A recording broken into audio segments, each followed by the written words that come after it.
Okay, I'm gonna make another make another one of these little things here.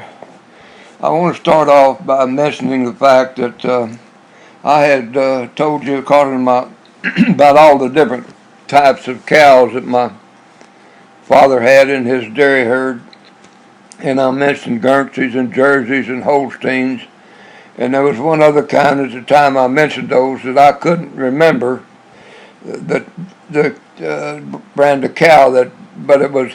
I finally thought of it, and it's Durham. There's Durham milk cows too, and I'll be honest. I'll be perfectly honest with you. The only one of those cows that I could tell apart from the others were Holsteins. Holsteins are about they're quite a bit bigger than the rest of the cows in the herd, and they're not only that, but they're black and white. All the Durhams and the Guernseys and the Jerseys, they all kind of cream colored, and I can't tell them apart. I'm sure my dad could. He's a dairyman, but I never could. It wasn't.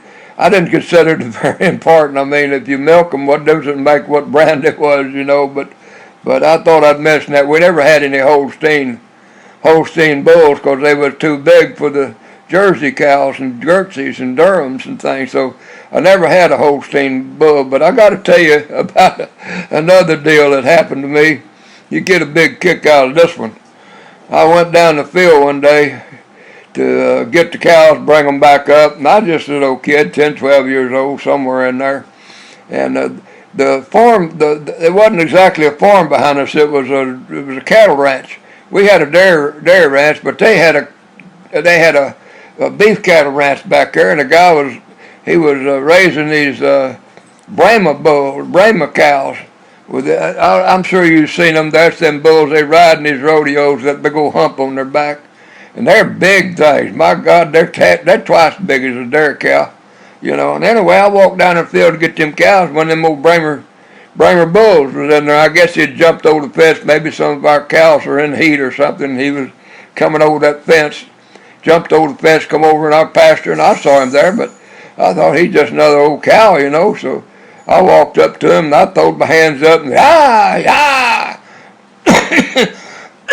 pardon me, but anyway, I was chasing the herd. I chased the whole herd up to the barn, you know, and that old bull, he went right along with him just like he's supposed to, you know, and and anyway, I got him up to the lot where we always kept the cows right before they milked them, and we had a big old hay barn there, and there was a barbed wire fence gate there, and I took that gap down, and we had some big doors on the hay barn, and I opened up them big doors and put that gap down, and I walked up that big old Brahma bull and went, yeah.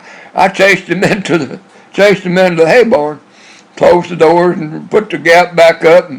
And when a little later, when my dad was up there milking, and I was kind of helping him, I was stripping a few cows, some of the new ones that had just given birth and everything.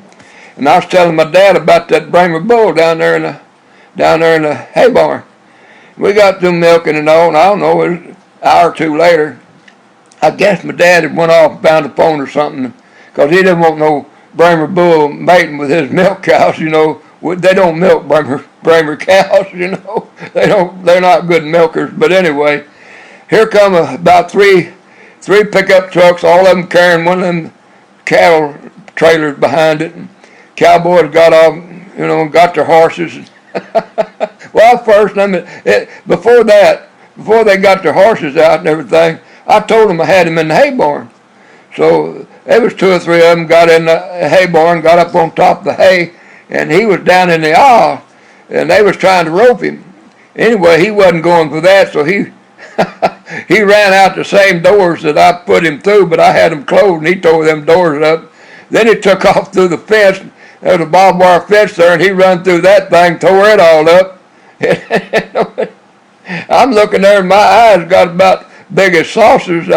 God, dog, them cowboys wouldn't even get down in that thing with that bull. They're standing up on top of that hay trying to rope him, you know.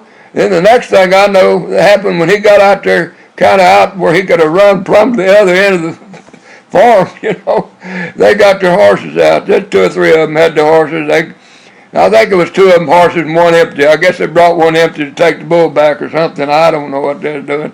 But anyway, a couple of them cowboys got on their horses and got the ropes out, and they went down and they roped him. They drug him up there got him back in that cow and run off with him. But can you just see me? I'm just a 10, 12-year-old boy, dumb old country boy. I didn't know that's the first Bremer bull I'd ever seen in my life, I didn't know what he was. But can you imagine me walking up to that bad blasted bull and going, yeah, yeah, chasing him through a fence and into that barn, and then them big old cows, them big old tough and rumble cowboys, they wouldn't even get on the ground with him when he was out in the open. They had to go get the horses and rope him, and boy, they had a heck of a time getting him in that trailer, but he got him in there. They finally got him in there and hauled him off. But I'll tell you that, I look back on that and I think, my God, good Lord looking after me. Because that bull could have made a meatball out of me in a big hurry. I'll tell you the truth. I think it scared the devil out of me, out of him, that some little kid that wasn't knee high to a grasshopper come out there and was hollering at him. He didn't know what to think about it, And so he just did whatever I wanted him to do, I get to think about that sometimes, and I think, my Lord of mercy, especially when I look at these rodeo things where them cowboys get on them big old Bremer bulls and they try to ride them, they get thrown off, and here come these clowns up. Everybody's running like the devil. The cowboy, when he hits the ground, boy, he's running skedaddle, boy, running over and jumping up on the fence, and them clowns out there, they're crawling down in barrels, and God darn, and there I was, a little old kid, boy, I throwing my hands up going, yeah, yeah, getting right up in his face. Lord have mercy. I'll tell you the truth. When I tell you the good Lord looking after me all these lives, that little instance like that's what I'm talking about, because I was that blasted dumb. I didn't know what that darn bull was. I'd never seen one before. I knew it was a big old thing. But I was used to being around cows, and the cows don't bother you, Heck, I used to walk up and take my old hand, slap them on the side, and get on there, old doggy, get along, little doggy, Oh, Lord have mercy. I think back about that, and I'm going to be honest with you, every time I think about it, I got to laugh. Because I have to get in that bull's brain. He's looking at me, He's probably thinking, what in the world is that thing? What is that thing out there hollering at me? Oh, Lord have mercy. Oh, Lord. When I tell you I've had a ride through life like I'm trying to tell you there's just so many things like that. I can sit here and think of all kinds of things similar to that just, one thing about it, I can entertain myself with my own thoughts. I'm going to stop this one.